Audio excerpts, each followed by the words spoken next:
اور ابراہیم اور لوط کو اس سرزمین کی طرف بچا نکالا جس میں ہم نے اہل عالم کے لیے برکت رکھی تھی، اور ہم نے ابراہیم کو اسحاق عطا کیے اور اس کے بعد مزید یعقوب بھی، اور ہم نے سب کو نیک بنایا تھا، اور ہم نے ان کو پیشوا بنایا کہ ہمارے حکم سے ہدایت کرتے تھے، اور ان کو نیک کام کرنے اور نماز پڑھنے اور زکوٰۃ دینے کا حکم بھیجا،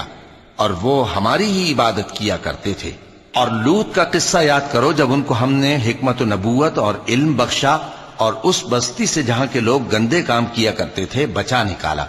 بے شک وہ برے اور بد کردار لوگ تھے، اور انہیں اپنی رحمت میں داخل کیا، کچھ شک نہیں کہ وہ نیک کرداروں میں تھے۔ اور نوح کا قصہ بھی یاد کرو، جب اس سے پیشتر انہوں نے ہمیں پکارا تو ہم نے ان کی دعا قبول فرمائی اور ان کو اور ان کے ساتھیوں کو بڑی گھبراہٹ سے نجات دی، اور جو لوگ ہماری آیتوں کی تکذیب کرتے تھے ان پر نصرت بخشی۔ وہ بے شک برے لوگ تھے، سو ہم نے ان سب کو غرق کر دیا۔ اور داؤد اور سلیمان کا حال بھی سن لو کہ جب وہ ایک کھیتی کا مقدمہ فیصل کرنے لگے جس میں کچھ لوگوں کی بکریاں رات کو چر گئیں اور اسے روند گئی تھیں، اور ہم ان کے فیصلے کے گواہ تھے، تو ہم نے فیصلہ کرنے کا طریق سلیمان کو سمجھا دیا، اور ہم نے دونوں کو حکمت و نبوت اور علم بخشا تھا، اور ہم نے پہاڑوں کو داؤد کا مسخر کر دیا تھا کہ ان کے ساتھ تسبیح کرتے تھے، اور پرندوں کو بھی مسخر کر دیا تھا، اور ہم ہی ایسا کرنے والے تھے۔